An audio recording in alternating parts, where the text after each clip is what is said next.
microphone. Aren't we? So everybody in the back can hear? Okay, good. Hey, we do have people hard of hearing who would sit in the back and couldn't hear with their old speaker system. No, I take you a compliment. Where I work, you guys could teach them about reading language. It's really fun.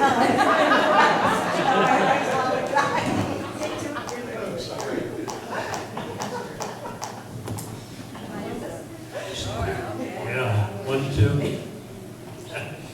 We are still learning how to use this and how to hold it and so forth. So, but we have had a few older people who maybe the hearing is not like it used to be, and we're complaining about their not being able to hear. So we spent some money and got this sound system, and we're hoping it's going to work all right. But we're still making adjustments on it.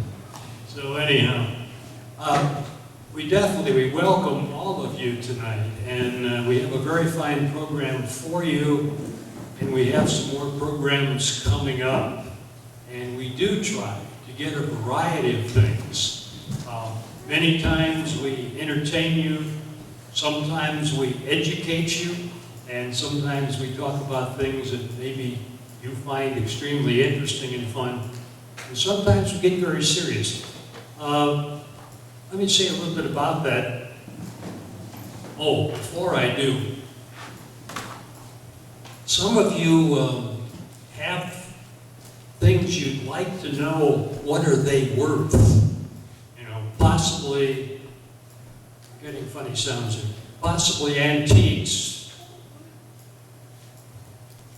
And I don't mean your spouse, I mean something that really has value. And you'd like to know, and so we have a woman named Anna Duval who has been here before. Some of you have seen her and heard her talk, and she's going to come Saturday, October 19th, from 10 a.m. to 2 p.m. And if you bring in your objects you'd like to have appraised, she will do that for a very modest charge.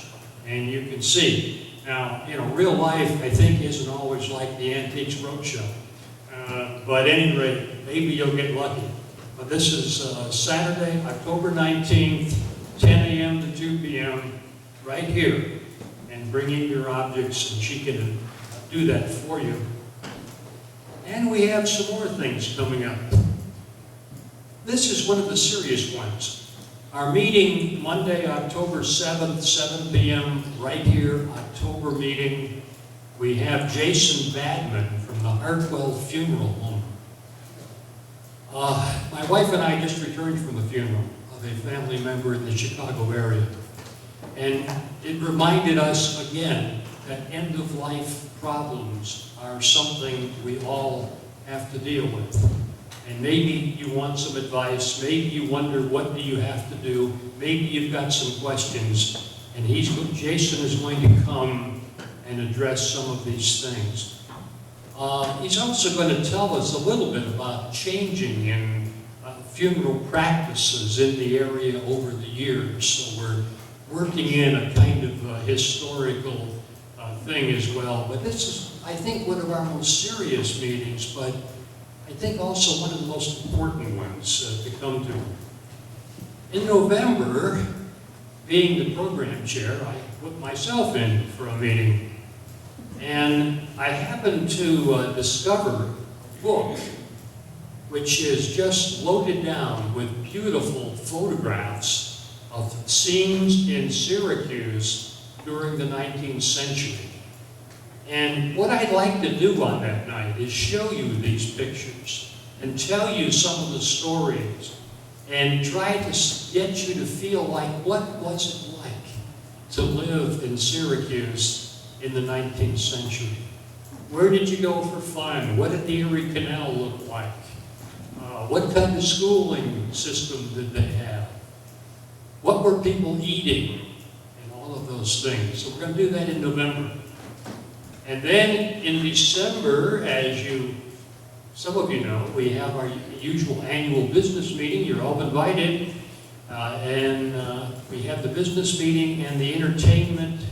Tell me again who that is. Charlie Curtis, who lives in Apulia, and he has 2 band members with him. It's a three-member band group. Okay, so we have kind of like a little entertainment kind of group and entertainment part of the meeting, and then we do some business, and sometimes we have elections, and all of those good things. Anyhow, tonight, our speaker, and I was told I really need to apologize to her because when we were making this mad dash trip to Chicago, I was having a lot of trouble getting it all done, and I think I sent in the misspelling of her name, and her name is Dr. Robin Kimmerer, and she is a professor at the College of Environmental Science and Forestry. And she is also an expert on flowers and plants and edible things. And I know some of you might think that's what you want to do.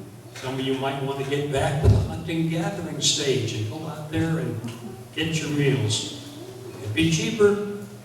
At any rate, she's going to tell you all about that. Dr. Robin Kimmerer, and she knows what she's talking about. She's written things, written books, and welcome to our program.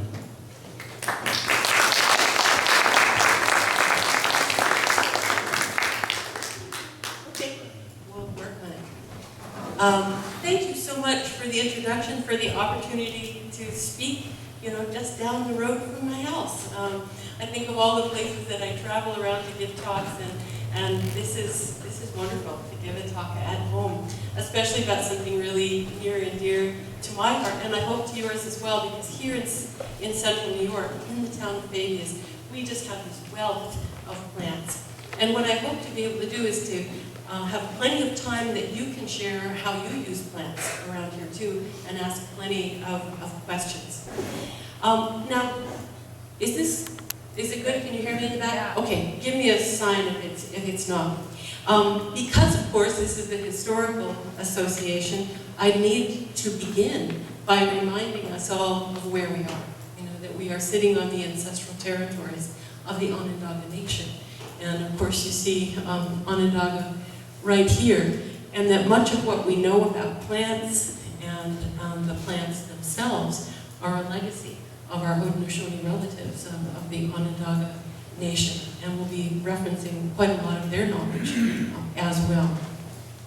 So when we think about this wealth of plants that are around us, if you think of all the needs of human people, for medicines, for housing, tools, clothing, all of those things, of course the Onondaga people met their needs from this place that we sit largely from plants. And we're going to be talking a lot about those plants, which were abundant all year long, with the exception of the hungry time of winter. And so we will be talking about a lot of these plants, and maybe another time about the animals that enabled people to live very good lives here in Onondaga County. And when the settlers first came here and they saw the tremendous abundance of central New York, they really thought that this was the Garden of Eden, that it was a real paradise because there was so much food here. And of course, what did they call it? The virgin land, the forest primeval, untouched by human hands. And that's what they thought created all of the abundance. But it's not true. An awful lot of the abundance of this place is created not only by nature, but by people. And so we'll take a quick detour to see how that works. If we think about what was the vegetation like here before settlement, it was very different than the land that we live on today. It certainly wasn't forest primeval. It was really, really patchy. Lots of open places, different kinds of forests, and there was a whole mosaic of successional patches, early successional, late successional. It certainly wasn't an unbroken forest. Did you know that there were bison here? Did you know that there was a tall grass prairie here in central New York? Very different vegetation, in large part because of the activities of Onondaga people.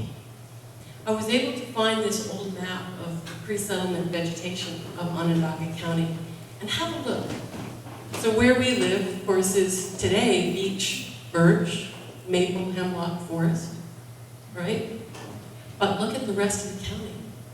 Most of the rest of that county was oak, hickory, oak, chestnut, and that forest type is virtually non-existent in Onondaga County today. It was a very different vegetation. Trees were really big, they were widely spaced. Some of the settlers talk about being able to ride a whole herd of horses through the forest. We couldn't do that today. And in these park-like conditions, as we saw on that map, most of the trees were oak, hickory, chestnut.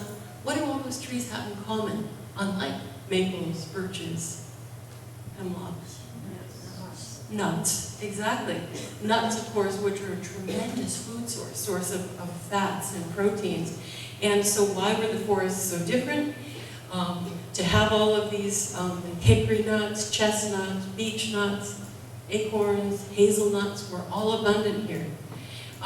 In large part because of the activities of the Onondaga people. And what was that major activity? How do you get oak forests, hickory forests? By fire. By fire. Onondaga people use in a very sophisticated way, essentially prescribed fire. Because maples, birches, hemlocks are susceptible to fire. They can't live where there's fire. But hickories, chestnuts, etc., all resprout. So they were managing the forest with fire in order to create the kinds of trees that they needed to fulfill their needs. They also, of course, used a lot of agriculture. And corn, beans, and squash that we probably all have ripening in our gardens at this moment are part of the legacy of Onondaga people as well. But as we know, there's been tremendous changes in the land since that time. And some of those species are not even here anymore, are they? When we say that Onondaga County was dominated by oaks and chestnuts, of course the chestnut has been extinct for 80 years, almost extinct for 80 years. Although at SUNY ESF, where I have the honor of being a professor, some of the work there is being done to reintroduce the American chestnut. They've been using some genetic techniques to try to create a disease-resistant chestnut and hope to introduce it again. But things like the American elm, ginseng, other species that have become very rare, once were abundant.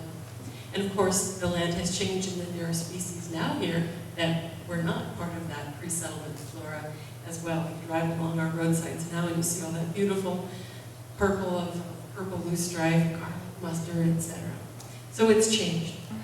But tonight what we want to talk about are the medicinal and edible plants that both fueled the populations of our Onondaga neighbors and are available to all of us free along the roadside. Free is a pretty good healthcare plan. When we think about medicinal plants, it's important to remember that the oldest medicines that people have ever used are plant medicines. In fact, the medicines are even older than people are. Research has shown that chimpanzees and other primates actually use herbal medicine. They know the plants in the forest that are good for various ailments and they go get them and use them medicinally. It's part of our legacy as human people. So the oldest medicines are plants and the newest medicines are plants. One of the most important recent breakthroughs in herbal medicine is tamoxifen, or Taxol, which is a really important medicine in the treatment of breast cancer, which comes from the yew tree. And when we think about herbal medicine, we may think about kind of exotic things like digitalis for regulation of the heartbeat, quinine as a cure for malaria. But tonight we're not going to talk about these exotic tropical medicines, but the ones that are along the roadside. Just in your journey here, in a single mile of road in the town of Fabius, you probably went by 30 different medicines, which are all available to us. So let's look at some of these backyard medicines. And of course, we have to start with the willow, right? Present in all of our ditches and wetlands. Willow? What's that good for? Aspirin, yeah, exactly. Willow is the source of aspirin, the most widely used drug in the Western world. Originally, it was just the bark of willows that were used for sprains and for external use, because as you know, it's hard on the stomach. But Dr. Bayer figured out a way to take the active ingredients in willow bark and make them palatable so that you could take them internally. So willow and the salicylic acids in that plant are a very important plant medicine model. Staghorn sumac. We're driving by lots of that right now, right? Probably have it invading your hedgerows and so forth. This is a really important medicine. It was used traditionally as a sore throat gargle. It also makes a really good tea. Does anybody ever do that? Sort of steep those red berries? Yeah.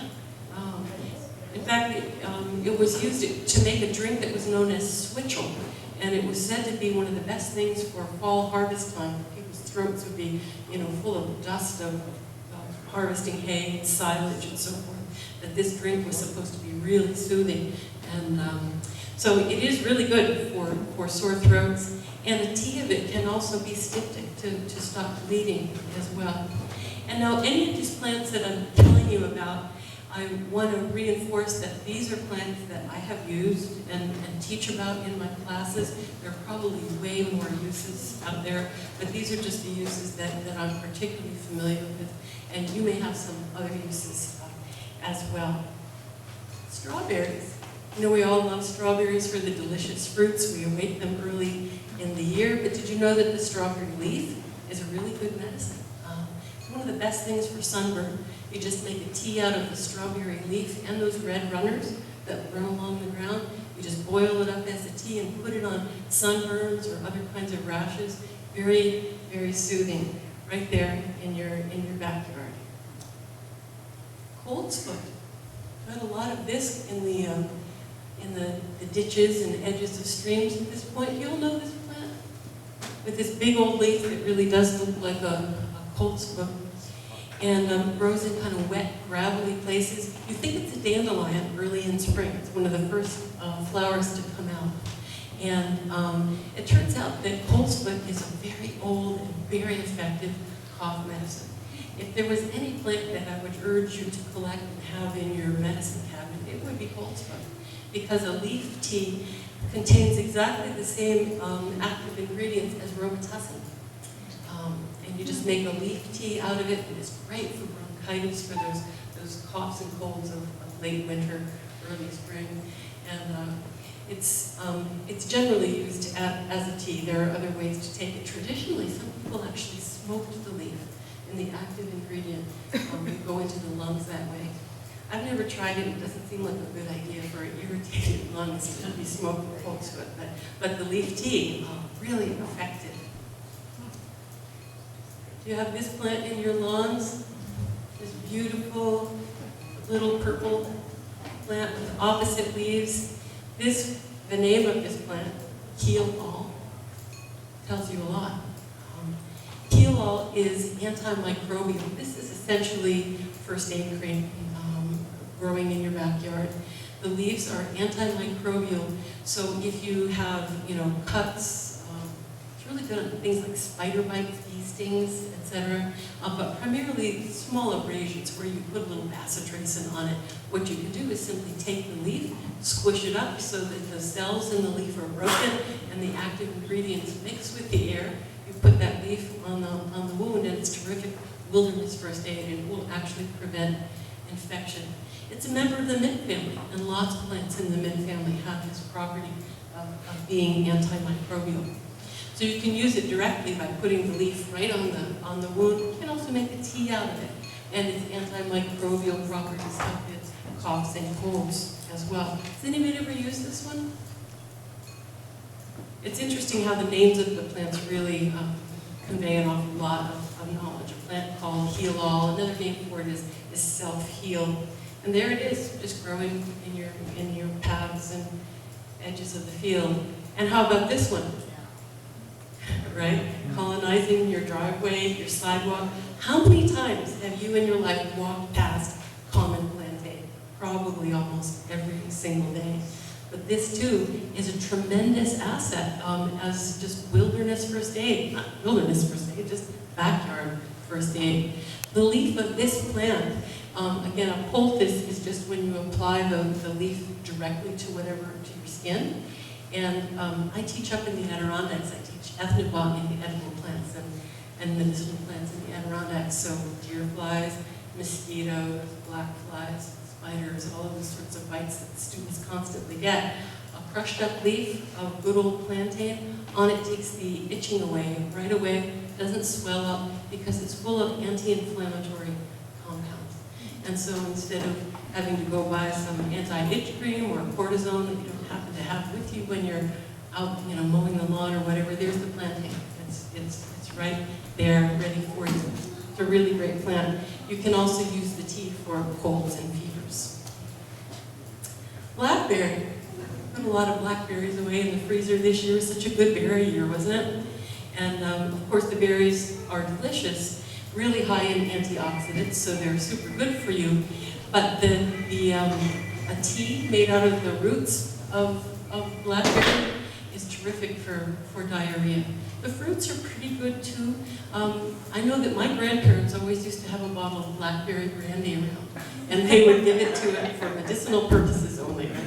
But like after a big meal, after Thanksgiving dinner or something, they always offer everybody a little bit of blackberry brandy. And in fact, it's really good for your GI tract. Yarrow, common on the roadsides this time of year.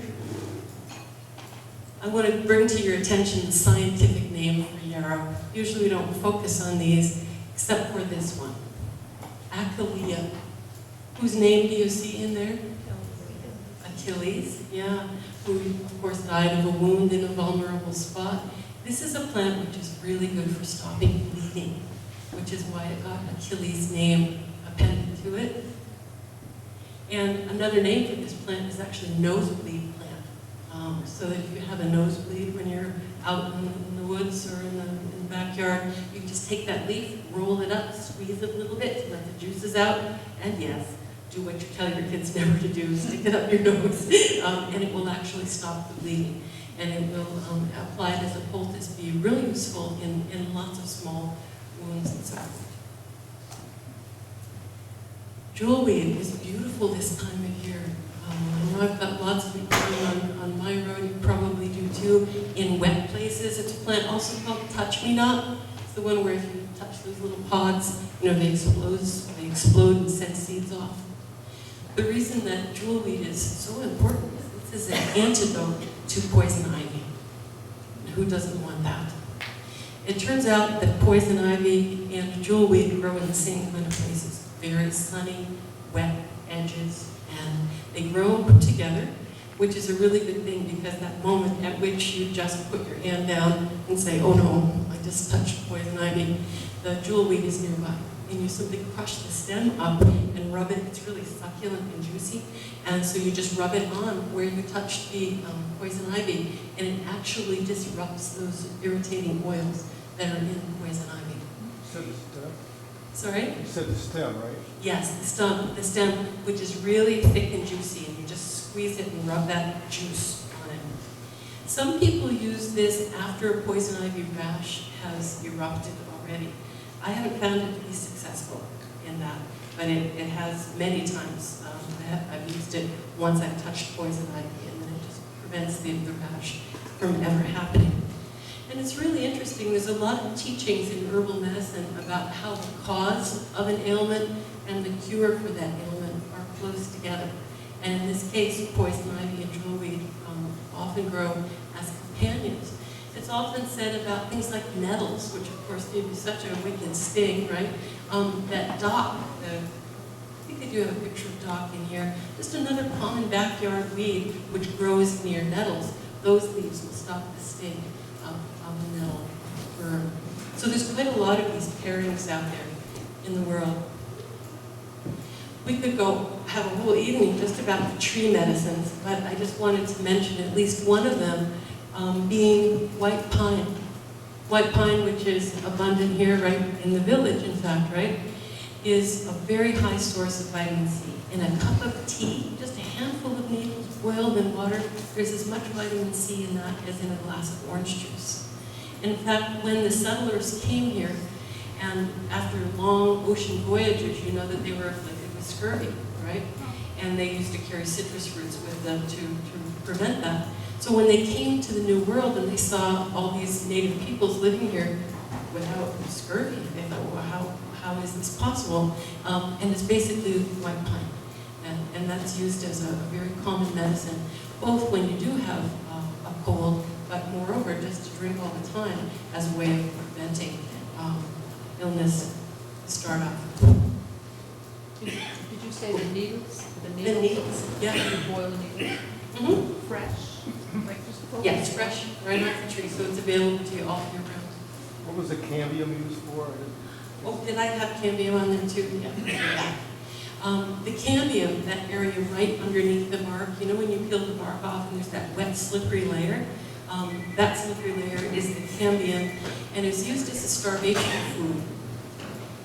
It doesn't taste good, but it's really nutritious because it's the living part of the tree. In fact, you know, if you spend any time in the Adirondacks, you know that one of the names that Adirondack allegedly means the home of the bark eaters, or Tataronta, which is the Mohawk word for porcupine, who is one who eats bark. It was said that the Adirondacks were such a bad place to live that you would have to eat nothing but cambium if you were going to live there. And it's true, I teach my ethnobotany class up there, and there's really not a lot of choices. But growing underneath conifers like hemlocks, white pine is gold thread. This is a plant that there's a lot of it, say, in places like Labrador Hollow, Highland Forest, underneath the conifer canopy. It looks like a little dark green, shiny clover. And this is a plant that really bridges traditional medicine and contemporary medicine. Gold thread has a little root, which is bright gold in color, and it's a powerful antiviral. It actually disrupts the replication of viruses in the body. And so, because it can stop the replication of cells, the National Cancer Institute is looking very closely at gold thread. And indeed, it does seem to have anti-tumor properties. And in traditional medicine, it was used for basically anything caused by a virus. So a very powerful medicine. This is, yes?